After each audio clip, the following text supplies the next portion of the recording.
In the U.S., your wife could participate in a gangbang, divorce you, and still get paid alimony. Well, Steve Harvey's wife just cheated on him with like their personal chef and their butler or whatever, or the driver, and now she wants like $400 million for their divorce. It just sounds like victim whining to me. Like I think you guys have to step up and be confident that you're picking the right woman. Well, don't root the butler. I should explain root. Root means in Australia. But you're removing but you're removing all accountability from women. Like no, I'm not. So step up, pick the right woman, but if she ends up cheating on, like, is that still your fault for not, like, people cheat? In Steve Harvey's situation, I feel like it's different because she had like 2 different relationships before then, and one of them was in jail. And Steve Harvey took in she already had kids before him. Okay. So lots of red flags that he ignored. He picked like he took her in, took her kids in, adopted her kids, but she was messing with him while she was still with somebody else. I think he went to that's why she started messing with him. But she already had kids by the dude who went to jail. Yikes, dude. If the guy cheats, does the girl get more money than half? What's that? If the guy cheats, should the woman get more money than half? I think so. That, I think but so. I do know, Okay, like, but if the there's infidelity, Yeah. that would not preclude you as the cheating partner from getting alimony. So then if the other way around was true, like the woman made more money in the relationship, then you would agree for the same sort of terms where if the man were to cheat, the man should not get any money? Well, I can talk about what what ought to be, like what should be. In your perfect world, like what's most ethical. Oh, in my moral. perfect world. If you're king of the world. If there's infidelity, then I don't think I think that'd be a fair reason to not be subject to alimony, whether you're the man or the woman. Yeah, I think both goes sides. both ways. That makes sense. But to the me. reality is that I think it's something like 97% of alimony payments go from men to women. So I think everyone should get a prenup, and if you cheat, you should not get a payout. Both ways, pretty straightforward. Sure, but okay, to bring it back to Alex, just point of clarification, because you mentioned commitment. I am perfectly prepared to have a long-term or lifelong monogamous relationship with a woman. What I'm not prepared to do is to needlessly involve the state with my love life. I don't want to allow the state to be judge, jury, and executioner over my hard-earned resources and money in the event of a divorce. So, the U.S. court system has very strong bias against men, and if there were changes made to the court system to better protect men from financial ruin in the event of divorce, then I might be a bit more obliged to get married. But until then, I don't sign contracts that don't benefit me. What would they need to change, like to benefit, or to at least equal the playing field? So there's a couple things. I think one, there needs to be like just a base cap on child support. So it doesn't matter, like, if whatever the bare minimum it takes to raise a kid, you can adjust for cost of living of that city or whatever. There's no world where if you choose to divorce someone and they're a high earner, that you should be getting. You no longer get the benefit of the lifestyle that person brings. So you get bare minimum child support. There should be a cap on child support. You should not be getting $400,000 a month in child support. When it comes to alimony, same thing. There are certainly good arguments for alimony. For example, if the woman, she chooses to disregard pursuing a career to be married to you and to have kids, it makes sense under those circumstances that as the guy, you should support your ex-wife. However, there ought to be a cap to alimony. And if she's involved with another guy, she gets remarried, then alimony should cease. If she's able to find a new guy to support her, she's living with a new guy, then alimony should cease. There should be a cap on it. It shouldn't be based on your income. If you're making 200, like you hear these, like Dr. Dre, you hear all these guys who get absolutely wrecked in court because they have to pay like insane amount of alimony. If you choose to leave your partner, if you choose to initiate a divorce, you should get there should be a cap. I think the problem with the cap, though, is if you live in that person's house or you own a couple of houses or whatever the situation is, particularly in relationships where there's a lot of money involved, if you live in a house that's still on a mortgage, you're going to need that exorbitant amount of money to pay it off. So it has to be a case by case. Well, if the primary breadwinner keeps the house, then I don't know, they go to an apartment. The divorcee. I guess it depends on like how bad the divorce ends. Because some divorces, you just realize, I don't love you anymore.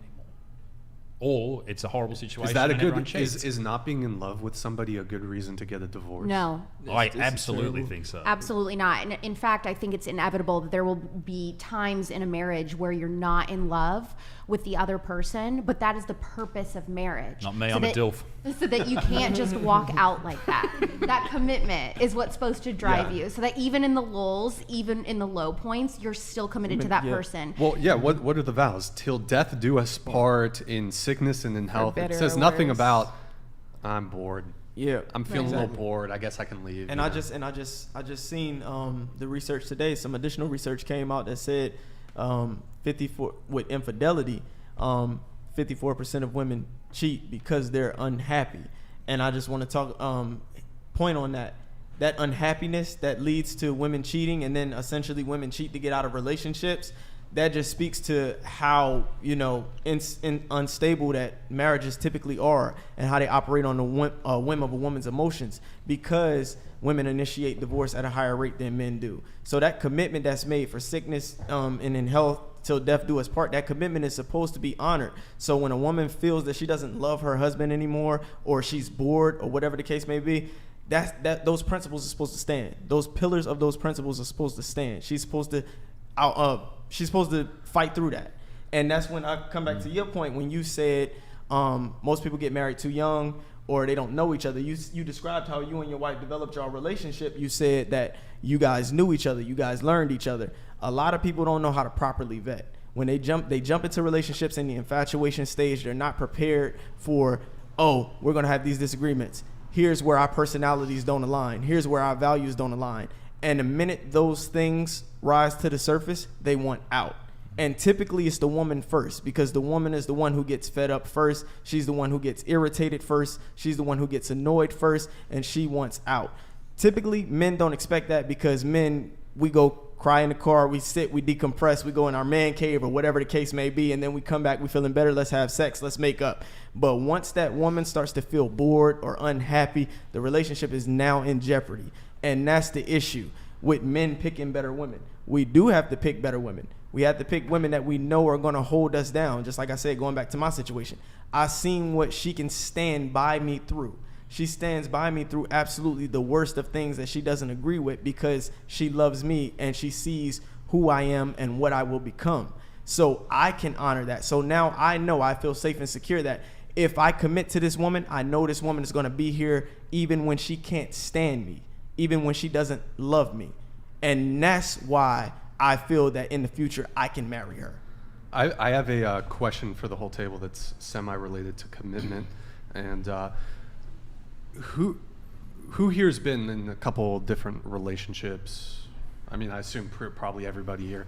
I want to go around the table, starting with you, Christy. More often than not, and this is for everybody, more often than not, who is the one who is having to end the relationship? And this can apply also not just towards for your long-term relationships, but also even if you've gone on 1 date with a guy, 2 dates with a guy, 3 dates with a guy.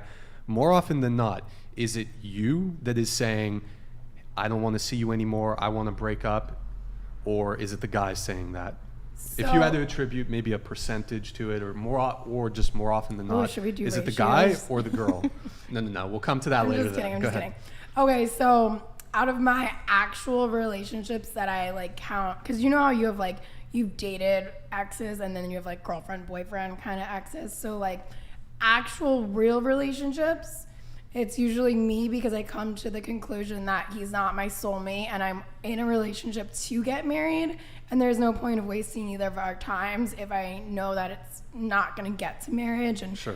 I don't want to marry the wrong person. I don't want to settle when it comes to that because I don't want to get divorced. I'm married. Once I'm married, I'm in it for the long haul. Yeah. I don't want to put my kids through divorce. So usually it's you ending it. Okay. Yeah, but with that being said, when it comes to just guys that I've like casually dated to see,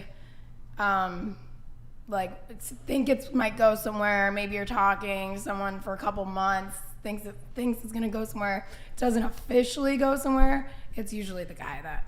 Okay, but in the longer or like term, it makes it fade out. In your longer term situations or relationship, I'm ending it because I really want to get married for the long haul, and I don't want to waste either of our time if I don't see that happening. What about you? So like her, like I date to marry. So if I can't see myself with you, like I'm not even gonna fake it. Like I'm gonna tell you straight up, like I don't want this. Okay, so how many boyfriends have you had? Like actual boyfriends, 2. 2. What about like medium term? Maybe they didn't end up being a boyfriend, but you were dating for 3 months, 6 months, that sort of thing. Like, how would I break up with them? No, just like, are you ending it or are they ending it more often? Oh no, I'm ending it. FTG, thank you for the 50 gifted memberships. Would you say 100% of the time you've ended it? Yeah. Okay, what about you? I would say it's been a pretty even split. 50-50? Yeah, okay. more or less. I would say, even just in general, not just me, but women just are the ones that end things. Oh. What were you talking about? Like breaking up more often than not. No, yeah, men don't really like leave that much. Like, men don't like leaving. Yes, okay. Because if you have like a woman that is doing whatever you need to, like, there's no point of leaving her. It's like you're just gonna go with other women. You're gonna do whatever you need to do. You're gonna hope she doesn't find out. And come but back. they're not gonna leave. So Sure. at the end of the day, like a woman.